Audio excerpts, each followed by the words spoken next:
Fala pessoal, Carol na área, trazendo mais um vídeo aqui no canal. No vídeo de hoje vou contar para vocês um caso que aconteceu em 1992. Foi um caso que demorou bastante para ser concluído, mas finalmente a verdade apareceu e o culpado foi pego. Se você se interessa por esse tipo de conteúdo, casos criminais resolvidos, casos criminais que ainda são um mistério, convido você a se inscrever aqui no canal. Todas as semanas eu trago esse tipo de conteúdo aqui para vocês. Então se você gosta, se inscreve aqui no canal, deixa um like nesse vídeo que isso é muito importante e também ativa o sininho de notificações. Então bora bem comigo que hoje nós vamos conhecer o caso Lisa Ziegfeld.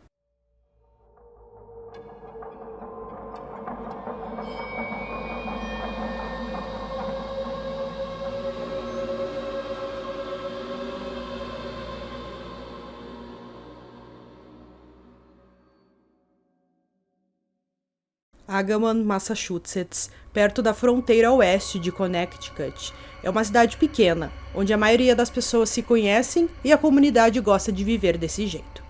Lisa Ziegfeld era uma jovem brilhante que nasceu e cresceu nessa cidade junto com seus pais George e Dee e seus dois irmãos, David e Lynn.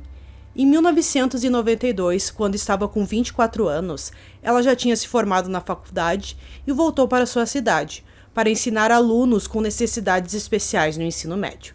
O conselheiro da escola, Dick Cowles, achava que ela era uma auxiliar de professora muito talentosa que fazia questão de que seus alunos se sentissem valorizados. Seus alunos lembraram que ela sempre os ajudava com seus problemas e respondia às suas perguntas, e que sempre era gentil com eles. Além de trabalhar na escola como auxiliar, ela também trabalhava meio período, na parte da noite, em uma pequena loja chamada Brittany's Card and Gift Shop. Lisa tinha uma rotina. Ela trabalhava na Agawam Middle School o dia inteiro e depois trabalhava na loja, das 5 às 9 horas da noite, todos os dias durante a semana. Em 15 de abril de 92, Lisa seguiu essa rotina. Entre 5h30 e 6 horas, Lynn foi visitar a irmã no trabalho e as duas conversaram um pouco. Lynn não notou nada fora do comum. Na manhã seguinte, por volta das 8h45, a colega de trabalho de Lisa, chamada Sofia, notou que o carro dela ainda estava no estacionamento da loja em que ela trabalhava, no turno da noite, e isso, é claro, era incomum. A amiga achou aquilo estranho, mas pensou que talvez o carro da Lisa deu algum problema e ela teve que deixar estacionado na loja, já que era o local onde ela trabalhava, então ela não conseguiu sair com o carro. Mas mesmo assim, ela ficou desconfiada que alguma coisa pudesse ter acontecido. Então ela tentou entrar na loja e ela viu que a porta estava destrancada, que as luzes estavam ligadas, e isso não era tão estranho assim, porque às vezes a Lisa saía da loja e deixava a porta destrancada e as luzes ligadas. Mas mesmo assim, a amiga estava com o sentimento de que tinha alguma coisa errada. Ela viu que ainda tinha dinheiro no caixa, as coisas da Lisa estavam por ali, mas ela estava com uma sensação de que alguma coisa errada tinha acontecido naquela loja. Quando Sofia verificou a sala dos fundos, ela notou que estava uma desordem. Com certeza aconteceu alguma coisa muito errada na loja. Ela atravessou a rua correndo até um restaurante e pediu que chamassem a polícia. Os colegas de trabalho de Lisa, na escola, ficaram preocupados quando ela não chegou para trabalhar. Isso não fazia parte do seu comportamento. Eles decidiram então ligar para a família para saber o paradeiro de Lisa, e isso os deixou ainda mais preocupados. A última pessoa que falou com Lisa foi a sua irmã Lynn. Ninguém tinha ouvido falar dela desde então. Ela sempre estava em contato com a sua família e isso, é claro, era muito incomum. Quando a polícia chegou à loja que Lisa trabalhava, eles notaram as mesmas coisas que Sofia tinha notado. O casaco, a bolsa e o carro de Lisa ainda estavam na loja. Mas o interior da loja mostrava sinais de luta. A polícia encontrou marcas de arranhão no chão, bem como marcas de que alguma coisa ou alguém foi arrastado. Parecia que Lisa havia lutado, enquanto era arrastada para fora da loja pela porta dos fundos. Após uma inspeção mais detalhada na sala, a polícia também encontrou sangue em alguns balões. A partir das evidências coletadas no local, a polícia conseguiu montar um perfil de DNA. Mas a tecnologia ainda estava no início e poucos acreditavam no perfil de DNA, então isso não ajudava muito nesse momento. Independentemente disso, eles examinaram seu banco de dados e não conseguiram encontrar nada. O desaparecimento de Lisa afetou muito a pequena cidade. A polícia local, a polícia estadual de Massachusetts, o FBI e os moradores da cidade iniciaram uma busca intensa e em grande escala por Lisa. Eles também fizeram apelos ao público por informações. Algumas testemunhas se apresentaram. Uma testemunha entrou na loja às 8h20 e disse que tudo estava normal, a Lisa estava lá, conversou com ele, atendeu, estava tudo bem, a pessoa foi embora. Já uma outra testemunha entrou na loja às 9h. Essa pessoa disse que a loja estava com as luzes ligadas, a porta estava aberta, mas não tinha ninguém para atender no balcão. A pessoa esperou por alguns minutos até ouviu alguns barulhos vindo de uma sala que tinha no fundo dessa loja. A pessoa esperou mais um pouco para ver se alguém ia atender, mas ninguém atendeu, então ela foi embora. Outra testemunha apresentou uma história preocupante. Por volta das 9h15, eles passaram pela Brittany's quando notaram um carro perto da loja. Eles disseram que viram que parecia ser um homem e uma mulher no banco de trás do carro, e parecia que eles estavam lutando. Os amigos e família de Lisa também notaram que ela estava dizendo que se sentia como se alguém a estivesse observando por um tempo. Ela tocou no assunto apenas alguns dias antes do seu desaparecimento. Ela também pediu a vários amigos e parentes que a visitassem com frequência na loja, pois ela não gostava de estar sozinha lá. Isso levou os investigadores a acreditar que seu assassino a estava perseguindo nas semanas que antecederam seu assassinato. A comunidade nunca desistiu da busca, na esperança de encontrar Lisa viva. 4 dias após o seu desaparecimento, infelizmente o corpo de Lisa Ziegert foi encontrado na Rota 75, em uma área densamente arborizada. Ela foi agredida, estava parcialmente vestida, com profundas facadas por todo o corpo. Ela também tinha feridas defensivas em suas mãos e braços, mostrando que ela lutou muito. A arma do crime não foi localizada. A notícia da descoberta atingiu a cidade com força. Os rumores começaram a circular rapidamente. A comunidade acreditava que o assassino de Lisa tinha que ser um morador local. Ninguém de fora seria capaz de encontrar o local onde Lisa foi colocada. Então, por causa disso, todos eram suspeitos. Da família e amigos de Lisa, ao namorado e às colegas de quarto dela. A polícia começou a investigar todos os que eram próximos a ela, e a maioria foi eliminado como suspeito. Mas a investigação precisou ser paralisada. Muitas mulheres ligavam para dar dicas sobre seus maridos, pais, irmãos, namorados, alegando que era o assassino de Lisa. A polícia investigava cada dica, muitas vezes descobrindo que uma discussão ou disputa era a causa da ligação. A polícia investigou todas as pistas, e isso fez com que eles perdessem muito tempo com coisas não relacionadas ao caso. Um ano depois, o caso foi apresentado em Unsolved Mysteries, um famoso programa de TV sobre casos sem solução. A comunidade esperava que a publicidade chamasse a atenção para o caso e, com sorte, levasse ao assassino. O programa trouxe muitas das mesmas dicas que surgiram na primeira vez, especialmente visando um amigo da família Ziegert e um membro da comunidade. Mas, infelizmente, o caso esfriou. Em 2016, o caso voltou a chamar a atenção quando os avanços na tecnologia do DNA permitiram que novas técnicas entrassem na investigação. A fenotipagem do DNA foi usada para compor um esboço composto do assassino de Lisa. Isso permitiu que certos atributos fossem determinados sobre o assassino dela. O esboço trouxe vida de volta à investigação. Todos na comunidade acreditavam que sabiam de quem era aquele esboço, e mais uma vez, o amigo da família era fortemente um suspeito.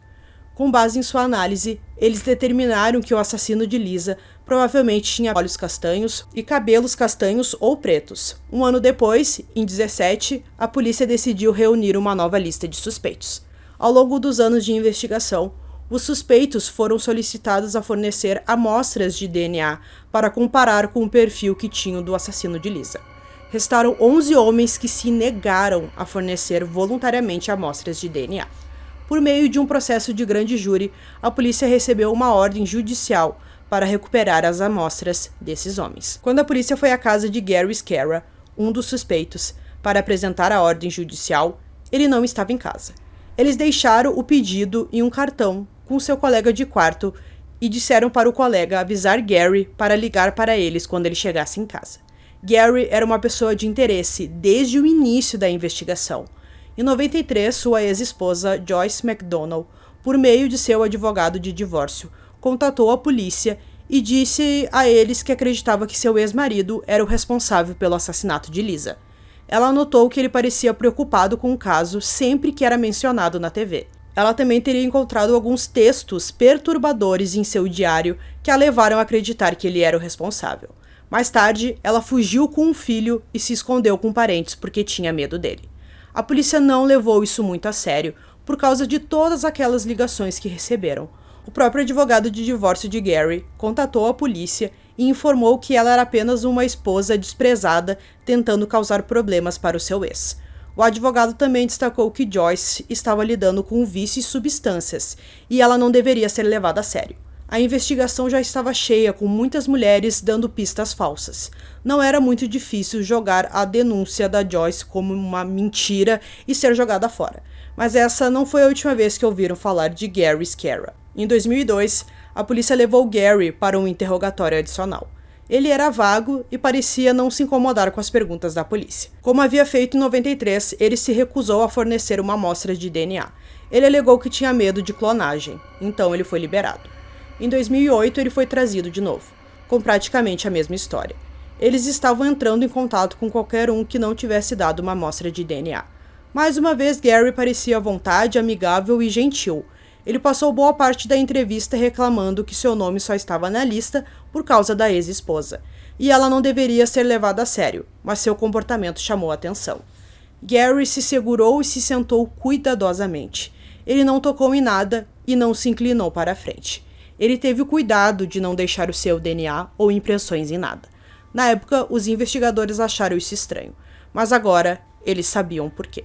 Voltando para 2017, no dia seguinte da visita da polícia a seu colega de quarto, Gary desapareceu. A namorada dele na época foi até a delegacia para dizer a eles que havia encontrado seus pertences ainda na casa, mas ele não estava em lugar nenhum. Tudo que ele deixou para trás foram 3 cartas, uma confissão, um último testamento e um pedido de desculpas à família Ziegert. A confissão dizia, em parte, o seguinte: tenho temido o dia em que precisarei escrever essa carta, quase desde sempre que me lembro. Em primeiro lugar, eu te amo. Espero que você nunca duvide disso. Agora, a parte mais difícil. Você vai descobrir algumas coisas horríveis sobre mim hoje. Eles dirão que eu sequestrei e tirei a vida de uma jovem há aproximadamente 25 anos. E é verdade. Tudo isso. Eu não tinha intenção de tirar a vida dela quando a agarrei, mas os eventos fugiram do meu controle, e aos olhos da lei é tudo a mesma coisa. Nunca me arrependi tanto de nada. Eu era jovem e teimoso. A confissão também afirmou. Eu realmente nunca fui ou me senti normal. Desde muito jovem eu era fascinado por sequestro e escravidão. Eu nunca consegui mantê-lo muito longe da minha mente por muito tempo. Naquele dia fatídico, eu me permiti fazer algo terrível. Agora eles tinham o assassino de Lisa e eles tinham que encontrá-lo. Para a família Ziegert, Gary disse: espero que, ao saberem disso, isso traga a vocês algum fechamento e paz. Eu realmente sinto muito. Em seu último testamento, ele deixou 30% de seus bens para sua mãe, 30% para seu irmão, 30% para a namorada e os últimos 10% para seu colega de quarto. As cartas também pareciam insinuar que Gary pretendia tirar a própria vida. Agindo rapidamente, a polícia começou a rastreá-lo através do seu celular. Eles finalmente o encontraram em um hospital em Connecticut. Em 16 de setembro de 2017, Gary Scarra foi preso pelo crime contra Lisa Ziegert, cometido em 15 de abril de 92. Ele esteve no radar da polícia por 25 anos, vivendo tranquilamente, trabalhando em vários restaurantes e empregos de atendimento ao cliente. A polícia retirou o DNA dos pertences dele e testou contra o perfil que eles tinham do assassino de Lisa, e era o mesmo. Em 25 de setembro de 2019, Gary Scarra se declarou culpado de assassinato em primeiro grau. Ele admitiu no tribunal ser o responsável pela morte dela. Ele foi condenado à prisão perpétua sem possibilidade de liberdade condicional. Em sua confissão, ele afirmou que desde muito jovem ficou fascinado com o sequestro e a escravidão. No dia do assassinato, ele se deixou fazer algo terrível. Ele alegou que não tinha intenção de tirar a sua vida quando a sequestrou, mas os eventos saíram de seu controle, como dito antes. Embora ele nunca tenha mencionado isso em sua confissão, a polícia acredita que ele ficou obcecado por Lisa depois que comprou uma caixa de música em sua loja. Então, pessoal, Concluindo mais um vídeo aqui para vocês, mais um vídeo em que o DNA foi muito importante. A polícia conseguiu chegar até ele também, ele acabou confessando tudo no final. Foram 25 anos, então é muito tempo. Acredito, pelo que a gente vê do que ele falou, que ele realmente se arrependeu do que ele fez e ele próprio disse que já tinha pensamentos que não eram certos. Então, finalmente a polícia conseguiu colocar ele atrás das grades, agora ele vai cumprir a pena dele de prisão perpétua sem liberdade condicional. Então, espero que vocês tenham gostado desse vídeo. Esse foi mais um vídeo aqui no canal Durmam Bem e até o próximo.